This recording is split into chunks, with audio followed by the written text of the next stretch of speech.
Hello students, welcome to Educate. We have been talking about limits. So now, what if you are only given an equation of a piecewise function and not a graph?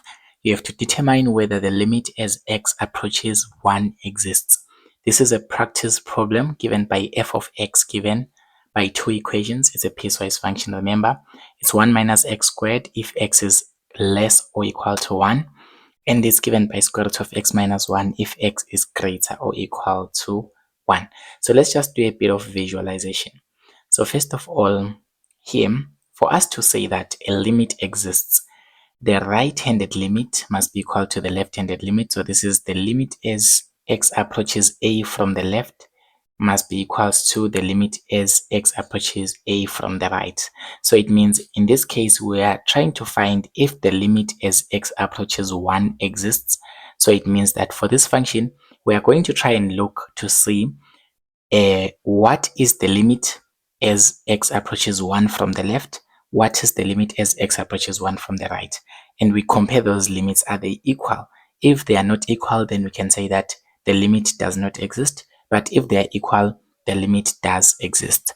So for a good perspective, let us look at a Cartesian plane. So now if we are just given an equation like this, you do not have a time to draw a graph and try to visualize the limits if it exists or not, but you have to know certain principles. So if I stand here, for example, let's just say the x value here is x is equals to 1. If I'm approaching 1 from the left, I'm actually approaching 1 from the x values that are less than 1. Yeah, basically, because as I'm approaching 1 from the left, I'm coming from values such as 0, such as -1, and I'm basically coming from the negative infinity, from a bunch of negative numbers, and I'm approaching 1 from the left. So basically, when I'm approaching an x value from the left, I'm approaching it with the values that are less than 1 in this case. What if I'm approaching 1 from the right? I'm approaching 1 from the right.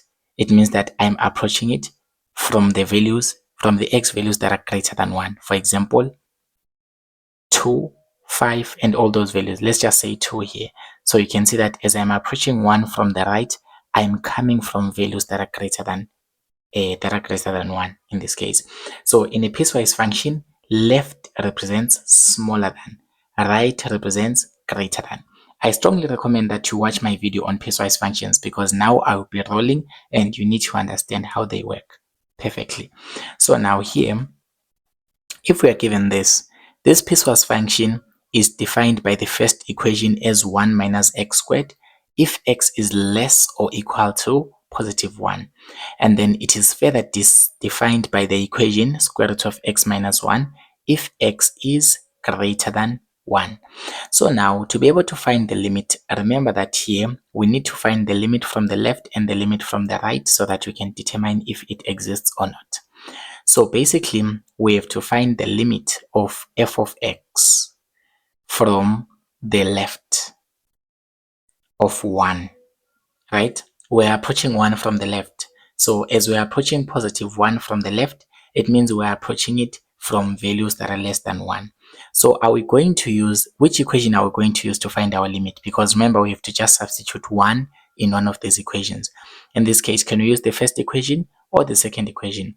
We are going to use the first equation because this equation 1 minus x squared works if x is less or equal to 1. And I've said it carefully that left represents the values that are smaller than, because as you are approaching from the left, you are approaching from the values that are smaller than that particular value.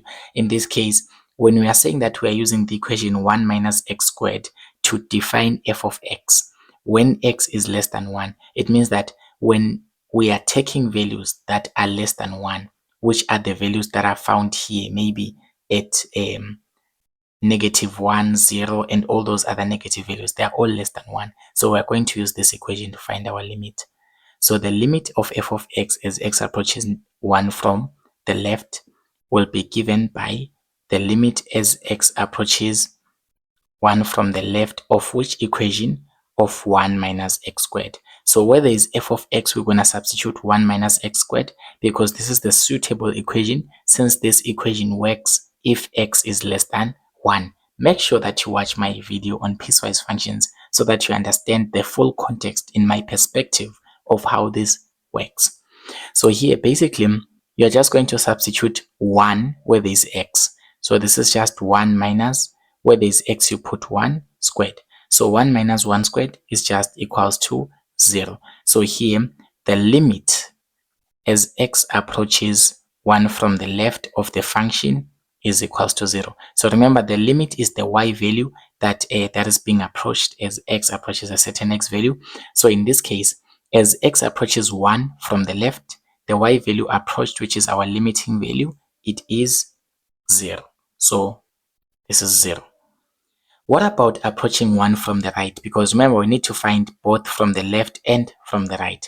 So if we approach f of x from the right, we'll have to say that the limit as x approaches 1, and we put a positive on top because we're approaching from the right. So you just say 1 to the power of plus, and then of this f of x. So remember that if we are approaching, or let's say when we are approaching 1 from the right, it means we are approaching it from the values that are greater than 1. We are approaching from values such as 3, such as 2, and all those values that are greater than 1. So remember that when you're approaching from the right, we are talking about values that are greater than 1. And in this case of a piecewise function, we can see that it is defined by two equations, square root of x minus 1 and 1 minus x squared. But the second equation will be the most suitable to use when we are approaching 1 from the right, because you can see that this is saying if x is greater than 1. So the moment you see x is greater than 1 there, you already know that you need to use this equation, because greater than represents approaching 1 from the right, from values that are greater than 1, if you get the context. So in this case, we can say that this will be equal to the limit as x approaches 1 from the right of which equation? Instead of f of x, we're going to write square root of x minus 1. And here we can just substitute 1 where there is x. So we remove the limit. We just write square root of 1 minus 1. Square root of 0 is just 0 as well. So this is the limit as x approaches 1 from the right of this function is 0. So it means that as x approaches 1 from the right, the y value approaches 0 as well. Okay, so we have now our limits. Now let us compare them. Are the limits from the right hand side and from the left hand side equal as we approach positive 1? Yes, they're equal, because the limiting value that we get as we approach as we approach 1 from the left and right, they're equal.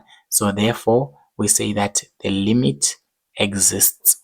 The limit exists. What is the reason? The limit as x approaches 1 from the left of this function is equals to the limit as x approaches 1 from the right of f of x. By the way, I'm listening to Limit Nala, the one who does Maskandi, so this is all dedicated to him. Thank you, ladies and gentlemen, for watching this video. Don't forget to subscribe. Tell your friends to stay tuned.